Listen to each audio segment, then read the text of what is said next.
Hey y'all, Instinct Survivalist here, coming to you with another product review, this time the Tactical LED Pen from survivalhacks.com. Let's run through some tests and we'll see how it goes. Okay, so let's look at the four main components, and I'm actually going to add a fifth one.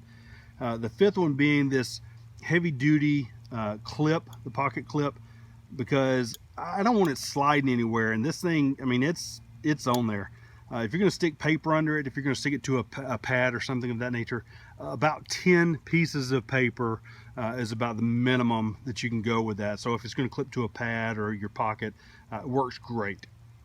All right, so let's break it out into the four other pieces: the flashlight, the knife, the pen, and then the glass breaker. We'll do the glass breaker last because I got a good test for that one. The flashlight, I actually did this in a dark room so that you can see what it looks like.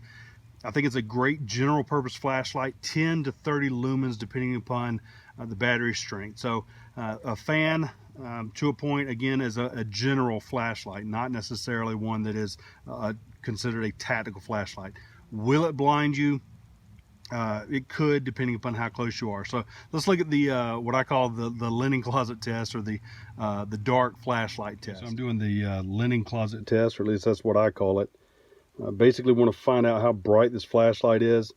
If you remember, I said it was 10 to 30 lumens. So it's not what I would consider a tactical flashlight, not designed to blind your opponent. But it does provide a nice general flashlight that allows me to go in and search if I need to. Maybe I drop my keys, maybe I drop something. But I'm going to actually shine it into the camera. So watch your eyes. Here we go. Into the camera, not too bad. I could do a little bit of damage to somebody from a close-up range, not necessarily a distance though. So that's the flashlight test. All right, so you can see how dark it was. You can also see how light this worked. So in my opinion, works great as a general purpose flashlight. All right, secondly, let's look at the actual knife. Now, if you're taking the two pieces apart, when you're using the knife and only the knife, this doesn't go anywhere. You can clip it to your pocket or whatever you want to, so keep that in mind. Don't lose that piece. But I had to go in and add a couple of strops to this, about 25 per side.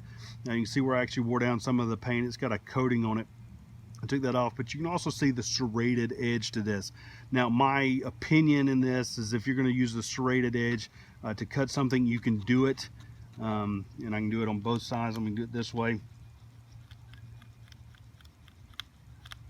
Probably need to sharpen the serrated edge as well, but you can see it's already cutting into it and did it deep enough where I could get a nice snap to it, not a problem.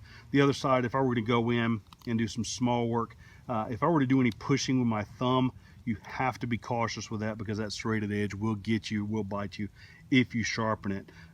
As far as going in and doing a cutting function, if you're cutting cordage, if I'm cutting my notes here, that's fine.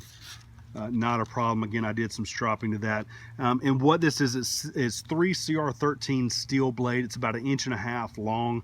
And I think it does great for what it's designed for, right? It's designed for a multi-purpose blade to be used in a quick pinch if you need one. So again, you're not looking at an overall tactical knife that's going to go in and disarm or to take out sentries, if you will. However, it can be used for that if you know the right place to do it, if you know how to do that. So there is that piece. All right, next is the actual pin. What I'll do is I'll screw this in. Keep in mind, if you do that, no problems from rattling. Here's where one of my problems was, and they gladly said, hey, that's not typical, let me fix that. If I were to take and put that pin on top like it's designed for, it won't rattle, okay?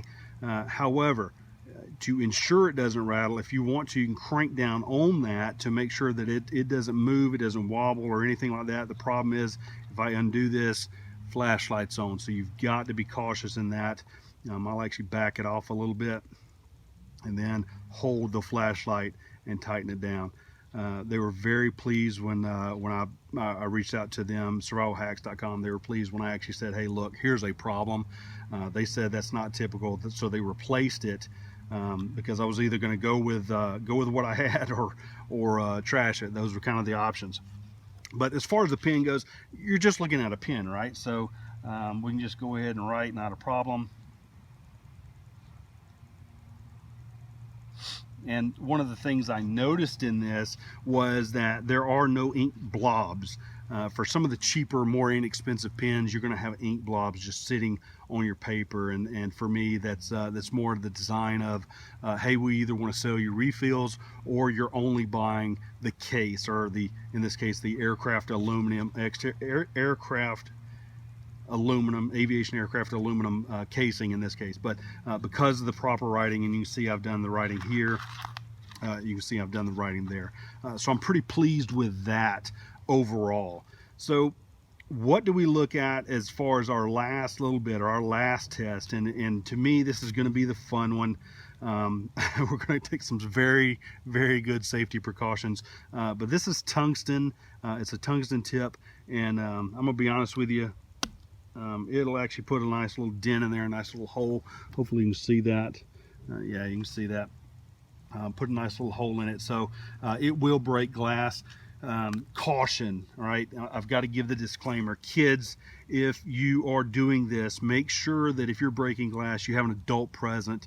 And the biggest disclaimer and the biggest caution that I give you is, if you were to hit somebody in the temple with this, if you were to hit somebody in the eye with this, or anywhere on the head, it will cause major damage.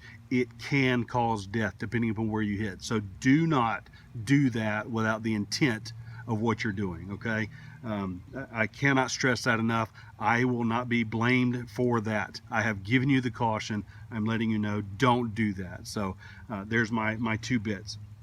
So let's look at the last exercise we have, or the last test we have, as far as, okay, it says it can break glass. Let's do it, right? So give me a second, we'll set it up and we'll go from there. All right, folks, so we're going to do this live. Again, this is a tungsten cone tip. Some of the factors in this, and I want to give you this information. I know I've already talked about the pin itself. It's 6 inches overall. The aviation aircraft exterior, or shaft, if you will. However, what we want to look at is breaking this bottle. Now, all precautions have been taken. I've got a nice plastic bag. All I got to do is lift it up, so I don't worry about cutting myself.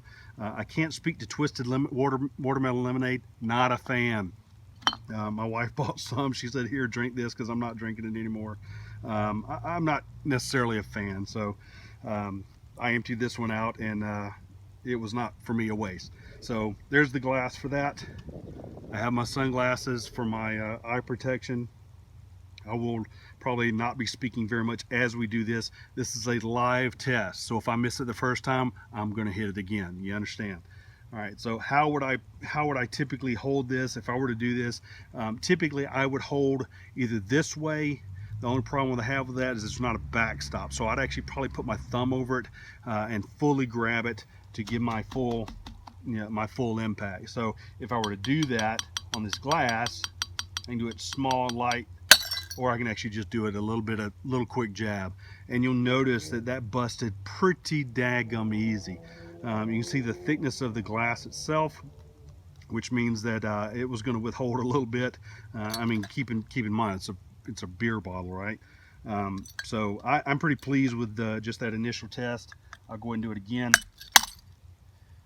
By holding it that way and doing it a little quicker, I was able to jab a hole in it. So again, be cautious in when you use this, how you use this, because it can do damage. Now, we looked at the bottle and the damage there. Let's look at what happened here.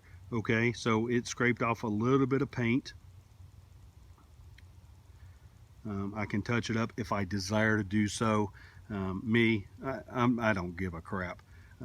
If I was to, go in and take this on a trip or something like that and need it very nice looking, then maybe. The problem is I can't take this on a plane because of the knife in it anyway. So I wouldn't be using it on a business trip, or have it in my briefcase, if you will, unless I was checking my bag. So that makes it fun. Right-handed, left-handed, yep, having a blast over here, bashing up some bottles. So anyway, that's it for the actual testing that we've done. We can test it and test it and test it until the cows come home, and I believe the test results are going to come out the same. So you make the decision for yourself. My job this time was just to provide the facts, provide the information so that you can make the decision. So there you have it. Now you have all the facts you need for the survivalhacks.com tactical LED pen. Click on the link in the comments section to get yours.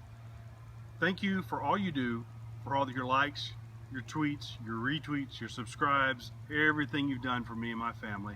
Hey guys, keep watching. We've got a bunch of exciting videos coming up this year. Until then, use your instincts to survive. Thanks for watching. Hey y'all, Instinct Survivalist here, coming to you from another time in a noisy neighborhood.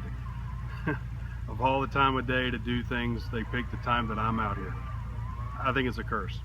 Anyway, coming to you today, bringing you information about the Survival Hacks Tactical LED Pen. We'll go through some of the features and functionality while another machine kicks on, and hopefully we'll get some good stuff going.